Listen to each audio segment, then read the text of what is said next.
Somos estudiantes de la Universidad Nacional de Chimborazo de la carrera de Odontología y el siguiente video es de la Cátedra de Fisiología 2 con el tema de Fisiología de la sed. Los integrantes de este grupo son Jairo Moreno, Elizabeth Muñoz, Mayra Heredia y Steven Salas. Importancia de la sed en el control de la osmolaridad y la concentración de sodio en el líquido extracelular. Los riñones minimizan la pérdida de líquido durante la deficiencia de aguas mediante el sistema de retroalimentación osmoreceptor ADH. Pero es necesaria una ingestión adecuada del líquido para equilibrar cualquier pérdida de líquido que tenga lugar mediante la sudoración, la respiración y a través del aparato digestivo. La ingestión de líquido está regulada por el mecanismo de la sed que, junto al mecanismo osmoreceptor ADH, mantienen un control preciso de la osmolaridad y de la concentración de sodio y el líquido extracelular. Muchos de los mismos factores que estimulan la secreción de ADH también aumentan la sed, que se define como un deseo consciente del agua. Centros de la sed en el sistema nervioso central. Refiriéndonos de nuevo a la figura 2810, la misma zona a lo largo de la pared antoventral del tercer ventrículo que favorece la liberación de ADH también estimula la sed. A nivel anterolateral, en el núcleo perióptico hay una pequeña zona que, cuando se estimula con una corriente eléctrica, incita a beber de inmediato y mientras dure el estímulo. Todas estas zonas se denominan juntas centros de la sed. Las neuronas del centro de la sed responden a las inyecciones de solución hipertónicas de sal, estimulando la búsqueda de agua. Estas células funcionan casi con toda seguridad como osmoreceptores para activar el mecanismo de la sed, de la misma forma que los osmoreceptores estimulan la liberación de ADH. El aumento de la osmolaridad del líquido cefalorraquídeo en el tercer ventrículo tiene prácticamente el mismo efecto favorecedor de la búsqueda de agua. Es probable que el órgano vasculoso de la lámina terminal, que está inmediatamente por debajo de la superficie ventricular en el extremo inferior de la región AB3B, está íntimamente implicado en la meditación de esta respuesta. Mi nombre es Mayra Heredia y les voy a hablar acerca de los estímulos de la sed. Aquí podemos observar una tabla que resume algunos de los estímulos conocidos de la sed. Uno de los más importantes es el aumento de la osmolaridad del líquido extracelular, que provoca una deshidratación intracelular en los centros de la sed, lo que estimula la sensación de la misma. El valor de esta respuesta es obvia, ayuda a diluir los líquidos extracelulares y normaliza la osmolaridad. Las reducciones del volumen del líquido extracelular y de la presión arterial también estimulan la sed a través de una vía que es independiente de la estimulada por la osmolaridad plasmática. Luego, la pérdida de volumen sanguíneo por una hemorragia estimula la sed incluso aunque no cambie la osmolaridad plasmática. Esto se debe probablemente a impulsos neuronales procedentes de los vasoreceptores cardiopulmonares y arterias sistémicos en la circulación. Un tercer estímulo importante de la sed es la angiotensina 2. Los estímulos en los animales han mostrado que la angiotensina 2 actúa sobre el órgano subfornical y sobre el órgano vasculoso de la lámina terminal. Estas regiones están fuera de la barrera hematoencefálica y péptidos como la angiotensina 2 difunden a los tejidos. Debido a que la angiotensina 2 también le estimula factores asociados a la hipovolemia y la presión arterial baja. Su efecto sobre la sed ayuda a restaurar el volumen sanguíneo y la presión arterial hacia los valores normales, junto a las otras acciones de la angiotensina 2 sobre los riñones para reducir la excreción de líquido. La sequedad de la boca y de la mucosa del esófago pueden desencadenar la sensación de sed. Como resultado de ello, una persona sedienta puede aliviar la sed casi de inmediato tras beber agua, aunque el agua no se haya absorbido por el aparato digestivo y no haya tenido ningún efecto todavía sobre la osmolaridad del líquido extracelular.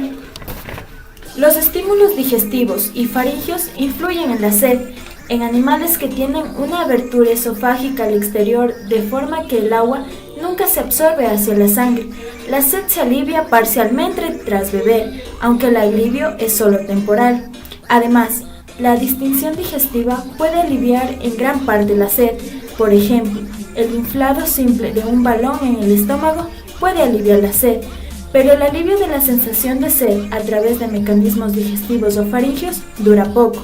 El deseo de beber se satisface por completo Solo cuando la osmolaridad plasmática, el volumen sanguíneo o ambos se normalizan. La capacidad de los animales y de los seres humanos de medir la ingestión de líquidos es importante porque evita la hidratación excesiva. Después de que una persona bebe agua, puede ser necesario 30 a 60 minutos para que el agua se reabsorba y se distribuya por todo el cuerpo. Si la sensación de sed no se aliviara temporalmente tras beber agua, la persona continuaría bebiendo más y más, lo que finalmente daría lugar a una hiperhidratación y una dilución excesiva de los líquidos corporales. Los estudios experimentales han demostrado repetitivas veces que los animales beben casi exactamente la cantidad necesaria para normalizar la osmolaridad y el volumen plasmático. Umbral del estímulo osmolar para beber. Los riñones deben excretar continuamente una cantidad obligatoria de agua, incluso en una persona deshidratada, para eliminar el exceso de solutos que se ingiere o se produce por el metabolismo. El agua también se pierde mediante la evaporación y la sudoración de la piel. Luego siempre hay una tendencia a la deshidratación con un incremento resultante en la concentración de sodio y la osmolaridad en el líquido extracelular. Cuando la concentración de sodio aumenta por encima del rango normal, se activa el mecanismo de la sed, provocando el deseo de beber agua. A esto se lo llama umbral para beber. Luego de la ingestión del agua, se normaliza la osmolaridad y el volumen de líquido extracelular. De esta forma, la osmolaridad y la concentración de sodio del líquido extracelular se controlan de forma precisa. Soy Jairo Moreno y continuaremos con la exposición. A continuación revisaremos las respuestas integradas de los mecanismos osmoreceptor ADH y de la sed en el control de la osmolaridad y la concentración de sodio en el líquido extracelular. En una persona sana, los mecanismos osmoreceptor ADH y de la sed trabajan en paralelo para regular de forma precisa la osmolaridad y la concentración de sodio del líquido extracelular. En la figura 28.12 muestra el aumento de la ingestión de sodio hasta 6 veces con respecto a lo normalmente, solo un pequeño efecto sobre la concentración plasmática de sodio, mientras los de ADH y de la sed funcionan normalmente. En la figura 28.13 muestra el efecto sobre la concentración plasmática de sodio del cambio de la ingestión de sodio de más de 6 veces en dos condiciones. 1. En condiciones normales y 2. Después de bloquear el sistema de retroalimentación de la aldosterona, extirpando las glándulas suprarrenales e infundiendo a los animales aldosterona a una velocidad constante de manera que las concentraciones plasmáticas no aumenten ni disminuyan. En la siguiente gráfica vemos la función de la angiotensina 2 y la aldosterona en el control de la osmolaridad y la concentración de sodio en el líquido extracelular. En la izquierda podemos ver cuando la ingestión de sodio es baja, mayores concentraciones de estas hormonas estimulan a la reabsorción de sodio en los riñones y por tanto impiden las pérdidas importantes de sodio, incluso aunque la ingestión de sodio pueda ser tan solo de un 10% de lo normal. Por el contrario, con una ingestión elevada de sodio, la menor formación de estas hormonas permite a los riñones excretar grandes cantidades de sodio. En condiciones extremas causadas por una pérdida completa de secreción de aldosterona debido a una supralactomía o en pacientes con enfermedad de Addison, hay una pérdida de sodio tremenda en los riñones que puede dar lugar a reducciones de concentración plasmática de sodio. Una de las razones que es grandes pérdidas de sodio causan finalmente una pérdida acentuada de volumen y de reducción de presión arterial, lo que puede activar el mecanismo de sed a través de reflejos cardiovasculares. Esto diluye aún más la concentración plasmática de sodio, incluso aunque una mayor ingestión de agua ayude a minimizar los excesos de volúmenes de líquido corporal en estas condiciones. Para que ya tenemos este mapa conceptual donde el déficit de presión arterial se debe a la renina, que es una enzima secretada en la parte superior del riñón. Esta va a producir angiotensina 1, que mediante una enzima convertidora denominada angiotenasa va a convertirla en angiotensina 2. Esta va a permitir la regulación y retención de sodio y agua. y también a la no vasoconstricción o al no aumento de la presión arterial. Mecanismos centrales de osmosensación y osmorregulación sistémica. La osmorregulación sistemática es un proceso vital mediante el cual los cambios de la osmolaridad plasmática detectado por osmorreceptores, modular el comprendimiento de ingestión de flujo simpático y la función renal para estabilizar la tonicidad y volumen del líquido extracelular. Además, los cambios en el procedimiento de señales osmosensoriales centrales tienden a afectar el equilibrio hidromineral de otros aspectos relacionados con la homeostasis cardiovascular, incluyendo la termorregulación y el equilibrio. Esas condiciones han evolucionado de manera hipertónica molecular en condiciones de mecanismos bioquímicos que optimizan el volumen celular de osmorregulación sistémica en mamíferos de condiciones de las cuales el SF contiene una concentración mayor. Minimiza los aumentos en la fuerza iónica de los mamíferos que se esfuerzan en mantener constante el SF de síntesis osmótica en la permeabilidad de membrana bajo condiciones hipertónicas por la osmolaridad. Valores medidos en un individuo puede fluir solutos que se observan en reposo en el contraste de animales denominados osmorreguladores. Ahora les voy a hablar acerca de los mecanismos centrales de osmosensación y osmorregulación sistémica. La osmorregulación sistémica es un proceso vital mediante el cual los cambios en la osmolaridad plasmática detectado por osmorreceptores modula el comportamiento de ingestión, flujo simpático y la función renal para estabilizar la tonacidad y volumen del líquido extracelular. Además, los cambios en el procesamiento de señales osmosensoriales centrales tienden a afectar el equilibrio hidromineral y otros aspectos relacionados con la homeostasis cardiovascular, incluyendo la termorregulación y el equilibrio. Se sabe poco acerca de cómo el cerebro organiza estas respuestas. Aquí los recientes avances en nuestra comprensión de las redes moleculares celulares y los mecanismos que median el control central de la homeostasis osmótica son revisados. Esas condiciones han ido evolucionando de manera hipertónica molecular en condiciones y mecanismos bioquímicos que optimizan el volumen celular de osmorregulación sistémica en mamíferos de condiciones en las cuales el flujo extracelular contiene una concentración mayor. Minimiza los aumentos en fuerza iónica porque estos seres se esfuerzan para mantener constante el flujo extracelular de síntesis osmótica en la permeabilidad de la membrana, bajo condiciones hipertónicas. Por la osmolaridad, valores medidos en un individuo pueden fluir en los solutos que se observan en reposo, el contraste animales denominados osmorreguladores. Los mecanismos que mantienen la osmolaridad del flujo extracelular cerca de una estable tasa de ingesta de agua y la pérdida de agua a través de la evaporización contienen respuestas fisiológicas, ración más diuresis. Varía en las tasas de sodio que se oponen activamente a perturbaciones osmóticas y a servir la ingesta y la excreción de orina, natriuresis. Así, el flujo extracelular hipoosmolaridad puede también promover la homeostasis inhibiendo cualquier deseo de bebida que pudieran prevalecer en condiciones basales. Vasopresina en el shock séptico. La vasopresina o BP, también conocida como la hormona antidiurética, es esencial para mantener el equilibrio hídrico y la homeostasis cardiovascular. El equilibrio hídrico, ya que controla la reabsorción de moléculas de agua mediante la concentración de orina y la reducción de su volumen en los túbulos renales, y la homeostasis cardiovascular, ya que actúa sobre el músculo liso vascular provocando vasoconstricción y el aumento de la resistencia vascular periférica. Síntesis y liberación de la hormona vasopresina. Es un nanopéptido que se sintetiza como una gran prohormona en las neuronas magnocelulares situadas en los núcleos paraventricular y supraóptico del hipotálamo.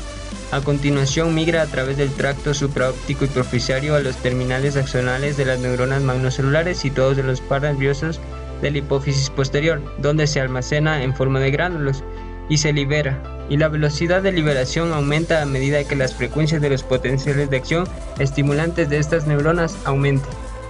Receptores de la vasopresina. Existen 4 tipos de receptores: el B1, el B2, el B3 y el OTR. El B1 está situado en los músculos lisos, vascular y media la vasoconstricción. El B2 están presentes en el sistema de conductos colectores renales y en las células endoteliales, causan la retención de agua. Y el B3 tienen efectos centrales e incrementan los niveles de ACTH a través de la activación de diferentes proteínas G, mientras que el OTR se ha encontrado en el útero, en la glándula mamaria y en las células endoteliales de la vena umbilical humana, la aorta y la arteria pulmonar. Activan la fosfolipasa C, aumentando el calcio citosólico. En pacientes sépticos, la OTR también media una respuesta vasodilatadora dependiente de calcio a través de la estimulación de la vía del óxido nitroso en las células endoteliales. Efectos sistémicos. Existen varios efectos sistémicos, entre los cuales podemos recalcar que regula el metabolismo del agua, aumentando la permeabilidad de los túbulos colectores renales. Regula el tono vasomotor, de esta manera interviene en la estabilidad hemodinámica, favorece la liberación de ACTH y cortisol, y también a través de la activación de los receptores B2 causa agregación plaquetaria y la liberación del factor de von Willebrand. A nivel cerebral actúa como un neurotransmisor. En el shock séptico es una afección grave que ocurre cuando una infección en todo el cuerpo lleva a que se presente una hipotensión arterial peligrosa, es decir, una presión arterial muy baja. Niveles de vasopresina en el shock séptico. Los niveles de vasopresina en el shock séptico están asociados con una respuesta bifásica. En el shock inicial existe un elevado nivel de vasopresina, que son producidos para defender la perfusión de los órganos, pero a medida que el shock avanza, los niveles de vasopresina descienden y no se ha descubierto o no están claras las razones de por qué descienden. La vasopresina en el shock séptico. Existen tres tipos de dosis según el artículo para medir la vasopresina en un shock séptico. La primera es una dosis fisiológica que puede causar que la vasopresina produzca una respuesta presora sin evidencia de hipoperfusión de órganos. La 2, que es en dosis farmacológicas, tiene un efecto presor de la vasopresina que se asocia con vasoconstricción renal potencialmente perjudicial de mesentérica pulmonar y vascular coronaria. El uso clínico de la vasopresina debería esperar a un ensayo controlado aleatorio de los efectos de la vasopresina en los resultados clínicos, tales como la insuficiencia de órganos y la mortalidad, ya que aún no se sabe si la vasopresina mejora la disfunción de órganos o aumenta su supervivencia. Una justificación razonable para el uso de la vasopresina en un ensayo controlado aleatorio en pacientes con shock séptico establecido sería el uso de la vasopresina pero en dosis bajas, para así restaurar los niveles de vasopresina a un nivel apropiado. Los beneficios potenciales de usar dosis bajas de vasopresina incluyen la restauración del tono vasomotor y la preservación del flujo sanguíneo renal y de diuresis. Si existe alguna otra mejora, se traduciría a largo plazo, pero no se conocen aún los efectos que puedan tener. Trastornos y fisiopatologías. Diabetes insípida. La diabetes insípida se caracteriza por la generación de grandes volúmenes de orina diluida. Los mecanismos de esta enfermedad son: 1. Insuficiente cantidad de vasopresina. 2. Falla en la respuesta renal a la vasopresina circulante. 3. Las pérdidas de grandes volúmenes de orina diluida llevan a una deshidratación celular y extracelular. Esto hace que esta enfermedad se asocie a la polidipsia. Causas: cirugías en la región hipotálamo hipoficiaria, tumores, inflamaciones, diabetes insípida idiopática. Diabetes insípida nefrogénica. Este tipo de enfermedad, los niveles de vasopresina son normales o incluso están elevados, pero la respuesta renal a esta hormona está alterada. Las causas son variadas y pueden convertirse en enfermedades renales crónicas, especialmente las que afectan la médula renal y túbulos colectores. Pero existe una serie de otras causas funcionales, metabólicas o por medicamentos. Dentro del estudio fisiopatológico de la diabetes insípida, se puede considerar como diagnóstico diferencial a la polidipsia psicógena. Esta patología se debe a la compulsión por beber agua en volúmenes que usualmente exceden los 5 litros por día, lo que lleva a una dilución del líquido extracelular, a la inhibición de la secreción de vasopresina y a la diuresis acuosa por poliúreas variables. Síndrome de secreción inapropiada de la hormona antidiurética. Se denomina con este nombre a la condición que existe una elevada concentración de vasopresina en proporción a la osmolaridad plasmática. Esto lleva a una retención de agua mayor que la esperada, llevando a una hipoosmolaridad. La orina está normalmente más concentrada en el plasma. El balance de sodio es esencialmente normal. Por definición, para este síndrome deben excluirse las enfermedades renales, endocrinas y el efecto de drogas que pueden disminuir la capacidad de diluir la orina en el riñón. Existen múltiples causas para el síndrome de secreción inapropiada de ADH, siendo la más común las siguientes. 1. Enfermedades pulmonares malignas. 2. Enfermedades pulmonares benignas. 3. Tumores de otros sitios como linfomas o sarcomas. Tumores de duodeno, páncreas, cerebro, próstata y timo. Traumatismos o infecciones del sistema nervioso central. Test de depravación acuosa. A veces el diagnóstico de diabetes insípida puede realizarse con cierta exactitud con el test de depravación acuosa.